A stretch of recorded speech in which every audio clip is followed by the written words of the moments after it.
We're rolling.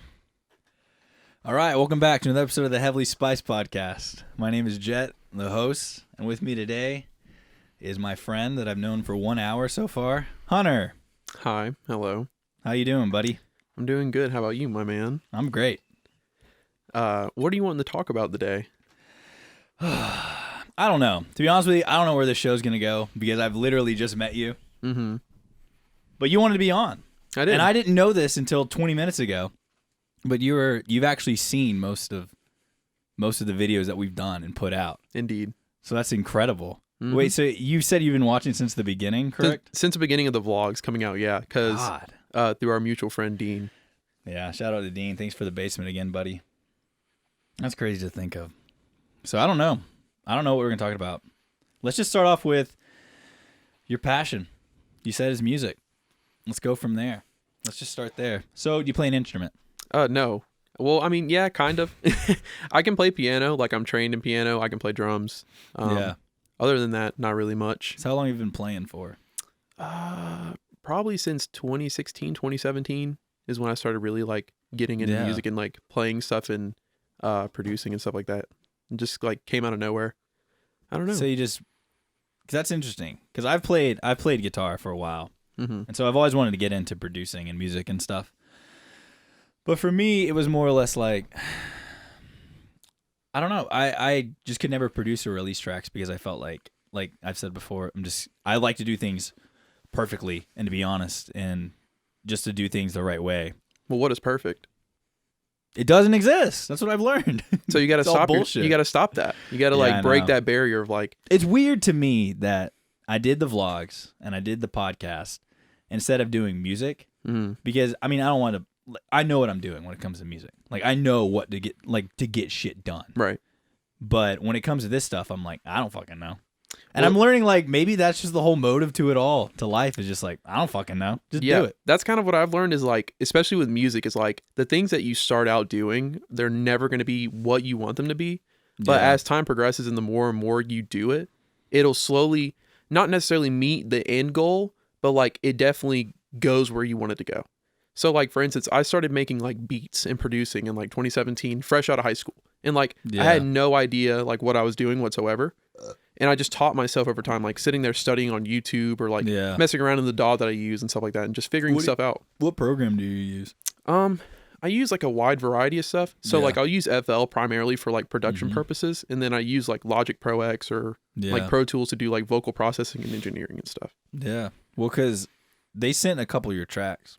Sam was. And I mean, it sounds good. It's good stuff. Thanks, man. So I was happy that you're actually like, because when you said you wanted to be on the show and we've never met before, you can realize how that's kind of a recipe for disaster. Oh yeah, absolutely. But we found common ground with the But little did music. you know this, like I'm very well like you're well versed in what like in your show, yeah, which is awesome. So what kind of genre do you make? Well, I've heard it sounds like ambient.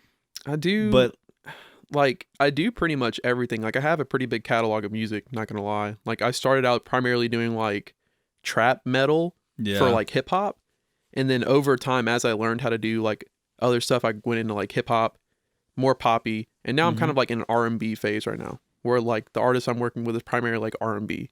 Yeah. So like I don't try to really like box myself in, but I try to do things that I'm good at, you know? Yeah. Wait, so okay, let's start fresh. Who's your favorite artist? I'm always interested to know like. So like, what do you mean by like favorite artist? You mean like? So there's two things I would put that category in.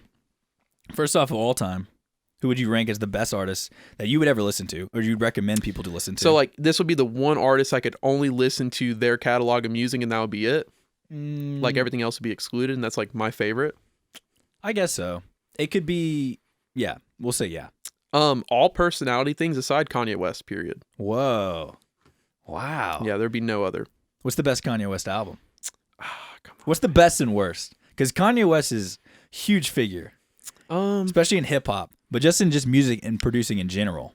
I mean, objectively, like I think critically, people are gonna say his best is College Dropout, which like his first album. I think it's pretty good, but my favorite is My Beautiful Dark Twisted Fantasy. So like, yeah, I was think actually that's the word. That's the one I think most. I I was able to like consume that album, you know, where like College Dropout I was still more like of a young kid, but like that one I was actually able to consume and like understand like what he was saying in the music. See, to me, Yeezus is my favorite. Yeezus is incredible. Yeah, that was my favorite album. But that was when I first started to really get into hip hop. So you said were you initially into hip hop or you were into like metal, as you said?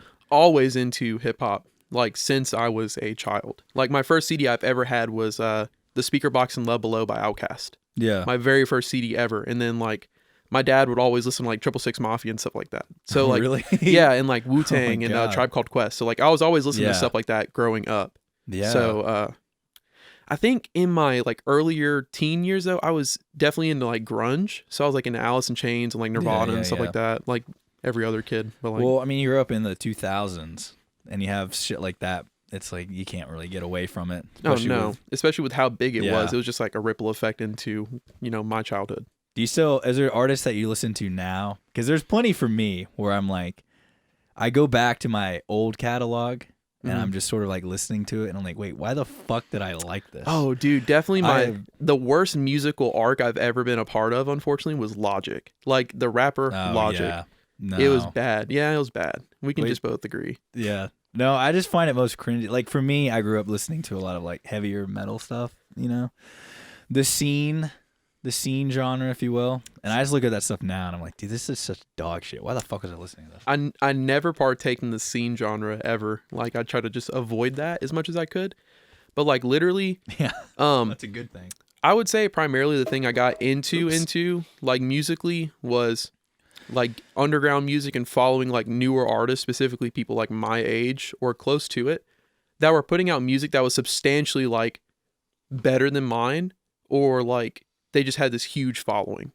So like when I was in high school, there were people like X, there were people like Denzel Curry that were coming out, and like nobody knew these names like whatsoever. But like, you know, towards like after school, like all these people just like kind of got onto it. But there was like this small group of friends that I had that always listened to music with me. It was only 3 people, and it was like my friend Briscoe, Ant, and Bennett. Like we were the only 3 people that I knew that was listening to underground music and keeping up with it. Yeah. Well, so yeah. Well, Denzel Curry now is like popping, dude. He's a huge star now. Yeah. It's incredible because he did that last year's LP. What was it, Zoo or something weird like that? Yeah, he did Zoo, and then he had Taboo before that. But I think like the thing that kind of skyrocketed him into mainstream was Imperial. Because like he made Imperial and then he had the song Ultimate.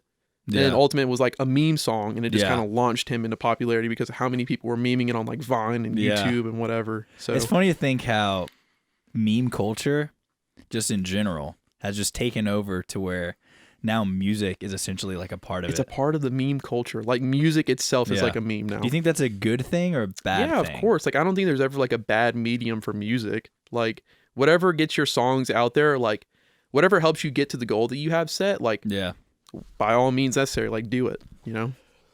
Well, because every time I mention a meme song, it's always All Star by Smash Mouth. And I remember being really young. That's another song where I just remember being so young and being really into that stupid fucking song.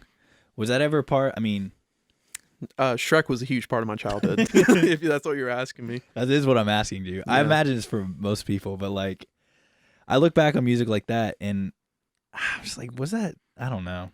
I'm always different towards like if meme culture is actually good for music or if it's bad, if it's setting us back, especially with like TikTok. Because now there's been tons of songs that are only popular because of TikTok. And I really don't know how I feel about that.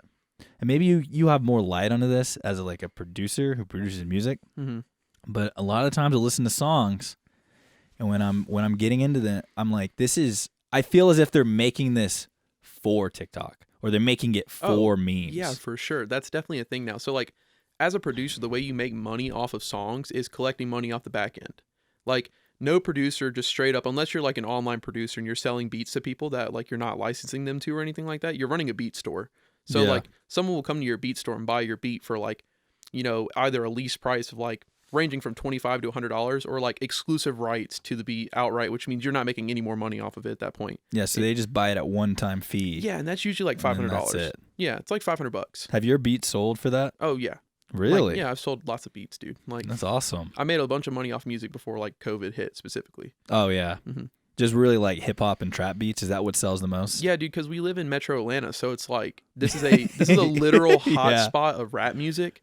So I would just take advantage of the fact that like, man, I have a pretty steady job where like I can afford to like purchase equipment as time goes on. So like I would just Yeah. invest in like $100 microphone and then like go to Guitar Center and trade it in and get like a $300 one and then eventually like, you know, have a $1,000 microphone. Like, Yeah. and I would just make a mobile studio and just go to these artists that would hit me up on like Instagram, Twitter, whatever. And Yeah. like, I'd be like, oh, well, it's this amount, like $50 an hour. And like to engineer your song would be like an extra $30. And like, I was making a lot of money doing that, dude. So it was like, Damn. But did COVID affect that at all? oh, severely, dude, because like you don't want to run the risk, especially because you don't like know where people are going or what they're doing Mhm. and like if they're being responsible or not. Yeah. And like, you got to think they're directly using my personal equipment, like where they're spitting into the mic. Like, unfortunately, Yeah. like every artist is spitting into your microphone. So it's Yeah. like, I just didn't want to run the risk. Yeah.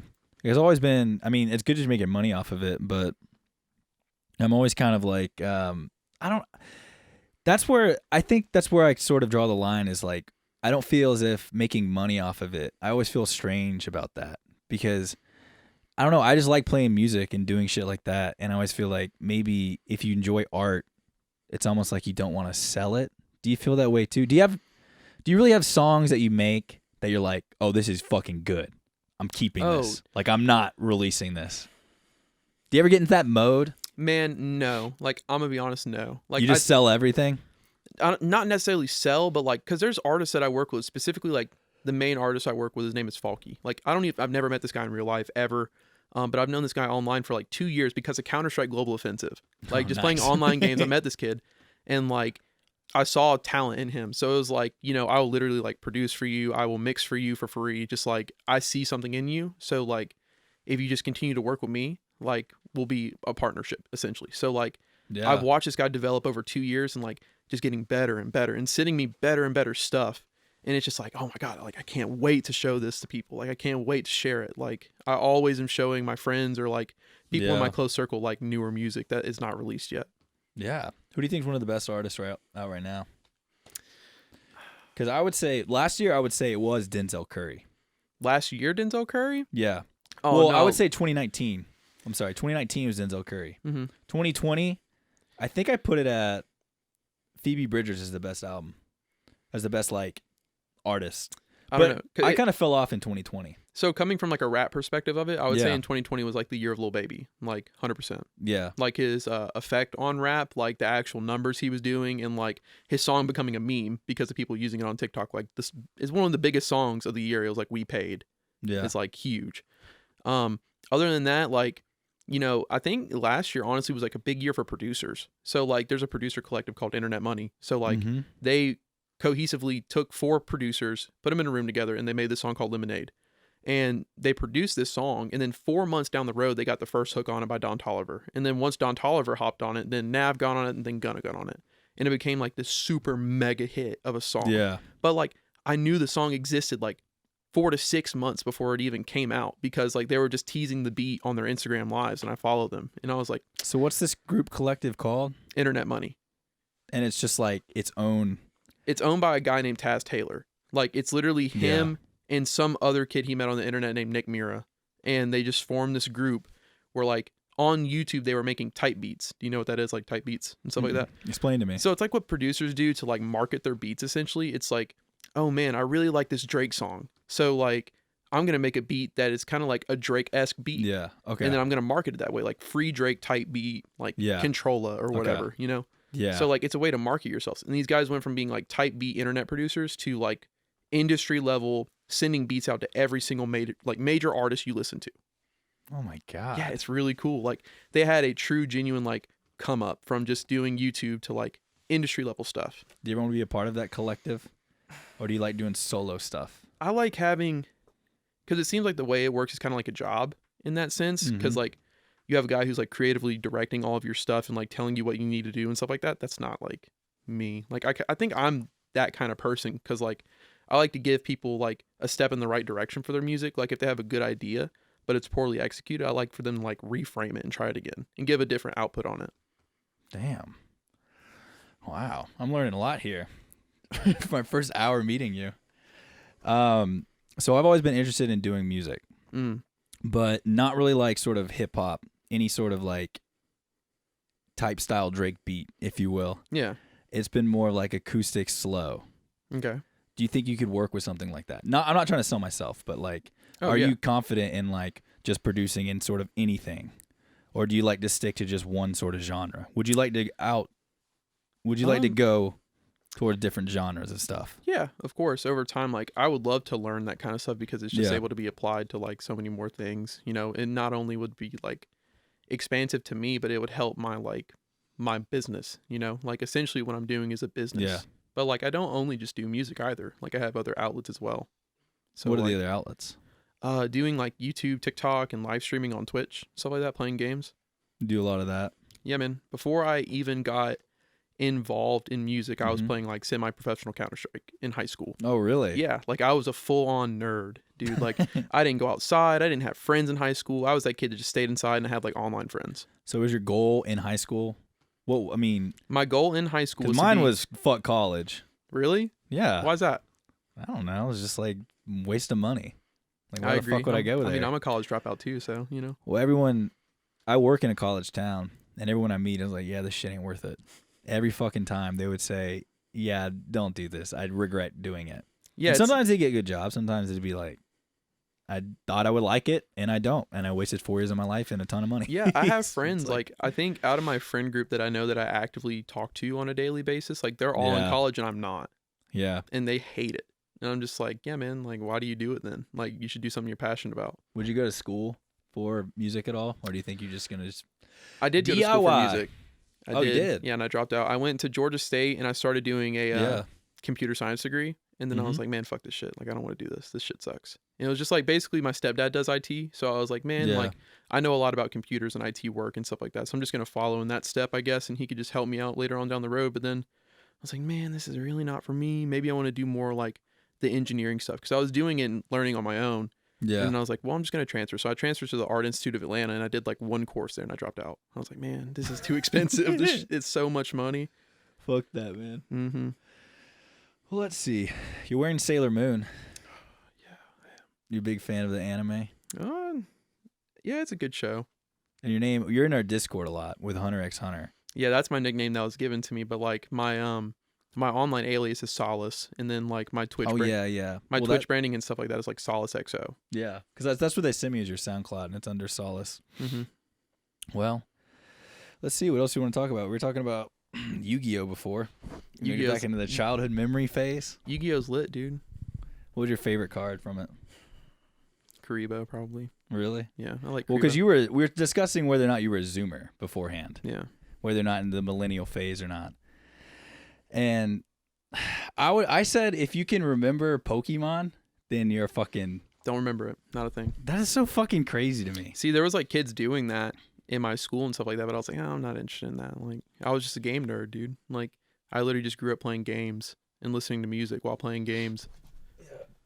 So those things like kind of just coincided together the whole time. It's like I would just be actively playing games and then listening to music, and like Yeah. I'd be riding the bus and listening to music. I'm like, man, like I really like these beats. Like these beats sound really good. Like it was always a thought in my head, like, man, I want to like make beats one day. Like I was want your to dream. make beats. Yeah. And it was But why like, did it take you so long then? Why did it take you to 17 years old to fucking do it? because music costs a lot of money.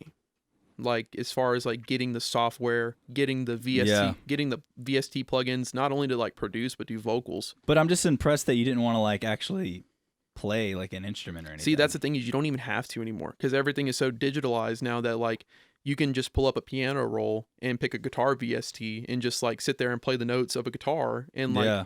you can. But do you want to learn it at all? I mean, is that There's just really no need because like you know either I could do it digitally and like kind of do whatever I want without any sort of human error on my side, or I could just you know work with one of my friends who are actually like versed in that. yeah? Well, because I feel a lot of times people are like, well, it's not real music. You know what I mean? Like if it's not played on an actual instrument, then it's not real. Well, if anybody ever tells you like you're not making real music because you're not playing the instrument, Yeah. one, they have no idea what they're talking about, or Mhm. two, like they're just like hating on what you're doing. Because at the end of the day, whatever you put out and create it's music, it's art, regardless. Yeah. You know, you asked me a question about like my favorite artist. What's yours? Ariana Grande. Really? Yeah. Is that a serious answer? It's kind of a meme answer, but it So, sort like, of took its own serious nature. If you were serious, what would it be? Probably My Chemical Romance. I mean, I do like Ariana Grande a lot, but Mhm. I also like My Chemical Romance. They're more like they're not. I wouldn't put them as like amazing. You know what I Mhm. mean? But they're what's the word I'm looking for? They're just someone that I just enjoy, even though they're not perfect. They're like flawed. I would admit, like I don't enjoy 100% of their albums or anything. Yeah. They're just an artist that I could constantly just go back to Mhm. and just like them. Even though I would admit, like, yeah, I could see why you wouldn't. Like, if I showed you them and you were like, it's not for me, I'd be like, what are you, crazy? I'd be like, yeah, I kind of understand it. I try to find like the good parts in every single like genre of music, Mhm. except for country music. Like that's the only one I can't get behind. Really? I don't know why. I just can't. Like it seems like there's no, and I don't mean that to say like bad Yeah. stuff on country music or country artists, because at the end of the day they're artists too. But it's like Yeah. I feel like there's just too much repetition. Is that one genre you wouldn't do? Yeah, probably not. Like just the scaling and the formatting of everything. Number one is like the biggest country hits are just like straight rip-offs of like huge pop songs on like scale levels and stuff Yeah. like that. Well, And from today, yeah. yeah, absolutely. So it's 'Cause like, That's what's so. Did you grow up in Georgia? yeah, I've lived here my whole life. Oh my God! See, when I was growing up, because I grew up in Georgia too, it was like always country. That's what I grew up listening to. Yeah, dude. So it Always. amazes me that you're listening to like fucking Wu-Tang Clan or 3 6 Mafia, because I grew up listening to that. So I look at it now and I'm like, yeah, I don't like it, but it's sort of like nostalgic for me. Like I kind of have to like it. You know what I mean? That's how I feel going back every single time to like Alice in Chains and like Nirvana and stuff like that. It's just like, man, like, Yeah, but their stuff is actually good. I'm talking about shit that sucks, like Toby Keith or something, like stuff bro, that I there's- just don't like anymore. well, there's like I said, there's shit music I've listened to like Logic, like LOGIC, I'm biracial. Like I don't want to hear that all the time. You know what I'm saying? Like, Yeah. What do you feel about Eminem? see, 'Cause- this might be a hot take, but I really like. You can like admire Eminem for being like the pioneer of rap for like white people, I guess, Yeah. and like opening that door for people. But like think so. overall, I think he's criminally overrated. Yeah. No, I think that's the reason why I asked this, because it seems like the internet has sort of turned on him. Yeah. Or maybe it's just the new generation taking over and just being like, yeah, no, fuck this guy. I think it's people take like kind of slight obsession into music when they first get into it. If, like there's something they like and they try to expand into the genre. And now with the internet, like everything is so easily accessible. So you can get to like Andre 3000 and like Wu-Tang Yeah. Clan, or like actual like cultured rappers that like are talking about real life experiences, versus Eminem just like, I'm a lyrical miracle spiritual in your swimming pool, like meaningless lyrics sometimes. Yeah. So I agree. Do you think like with Spotify and Apple Music, I assume you have one of those. I have both. So with those, you only pay a monthly fee, as opposed to back in like 10 years ago, 20 years ago, you had to buy records. You had to buy like $12, $13 records or CDs. Yes. Yeah. You just spend. There's I would spend when I buy those records, I fucking listen to them because Oh, I spent hell $12 on it. So Yeah. do you feel like with Apple Music and Spotify and this sort of a monthly premium that it kind of downgrades the music? Because it's like I can No. listen to any album I want to at any time. Isn't that the most incredible thing though? Is like if you get so interested into something, there's literally unlimited amount. Like you're never going to be able to listen to every song in existence before you die. So it's like, I think there's just something very unique about that versus like, oh man, I have to go to the CD store and purchase this. There's always like that barrier to go and like listen to that album or listen to music. But like with streaming services, you can just listen to whatever you want or like intrigues you. And I think that's kind of incredible. Yeah. I don't know. I always feel like when I'm listening to it, I'll listen to like 30 seconds of a song and then immediately decide if I'm like yes or no. But back in the day when we were listening to CDs, my brother used to listen to a lot of crap that I just didn't like. But then over time, it just developed more of a taste for it. Mm-hmm. And I wonder if maybe, maturity could play into that too. Mm-hmm. Like as I got older, because Bright Eyes is one that comes to mind. He played Fevers and Mirrors by Bright Eyes constantly. And that Mhm. album just didn't connect with me until I got older. And I was like, oh, this finally sort of makes sense to me. Yeah. So do you feel like you could get that way with like any sort of music, like country? Do you feel like 5 years from now you could listen to a country song and be like, oh yeah, this is great. How did I never listen to this before? Yeah, I think so. I guess it would just have to be like where I'm at in my life. Because like I feel like there's just nothing I relate to in country music whatsoever. Yeah. So like I just don't find it appealing to me. But like in some sort of rap songs or like R&B, there's always something that you can kind of like attach yourself to or have an emotional feeling towards, which I think heightens your enjoyment of the music. So like if there's something deeply relatable in a song, you're just going to latch onto and be like, man, I fucking love this song. You guys need to listen to this. And like maybe that other person resonates too. And that's how stuff kind of like spreads out. That's why pop is the biggest genre there is because like it's so kind of, it's vague with like vague lyrics and stuff like that. People are like, oh man, I like this and I can bob my head to it. Like there's just resonation there. Do you ever feel like you'll hate a genre though too? Like hip hop? Do you ever feel like you'd get to a point where you're just like, man, fuck this?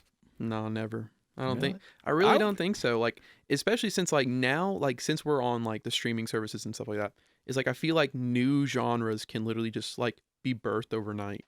And all it takes is like a kid in his room with a microphone, which is kind of crazy to think about. Like hyperpop. Do you know what hyperpop is? No. What is it? It's like a genre that was kind of birthed maybe like a year ago. And I would say accidentally birthed by like 100 Gex, but like kids listen to 100 Gex and they're like, oh man, I have a way better idea than that. And they just kind of ran with it. Like people that are examples of that are like Glaive and Breakins. If you ever heard of them, like maybe check it out after the podcast or whatever. No, I will. Like, I like 100 Gex. They're like 16 and like Glaive is like 16 years old and Breakins is like 18. And these guys are like fully self-producing their music, like recording it in their bedroom and putting songs out overnight. And it's incredible, like the talent that these kids have. And because of the internet, they can just share this. Which is amazing. And they make careers out of it. Like this dude's 16 years old and just bought a mansion for him and his friends to live in because he released like 6 songs. I don't know. I feel like maybe I'm just getting to that age where I'm like, maybe it just doesn't make sense to me anymore. I mean, 100 Gex barely makes sense to me. Oh yeah, like personally, I'm not any interest in 100 Gex, but like them doing what they did spawned something that I heavily like a lot. I would say like over the past 4 months, I've like nonstop been listening to that genre of music. It's not something that I see myself producing, but I can consume it and enjoy it. Wow. Well, I think that pretty much wraps up the time. You got anything else you want to say or shout out or anything? No, man, I'm not going to shout myself out. What's the advice? Because people want to do music a lot. So what would your advice be to them? I would say if you're a producer, watch out for the people you work with. Make sure it's people that you genuinely enjoy their music and you want to make something with them. Don't just try to make money off of it at all. If you're an artist trying to make music, don't let what anybody says like determine what kind of music you make. As long as it's something you're proud of and something you're happy with, just put it out. Like there's no reason to be like, oh man, like I'm so embarrassed to put this out. Like just do it. Nothing stops you. And if anything, the criticism can like shape it or make it better. Fuck them all, bro. Yeah, straight up. Heavily spiced. Keep it going. Thank you. Thanks for coming on. Of course.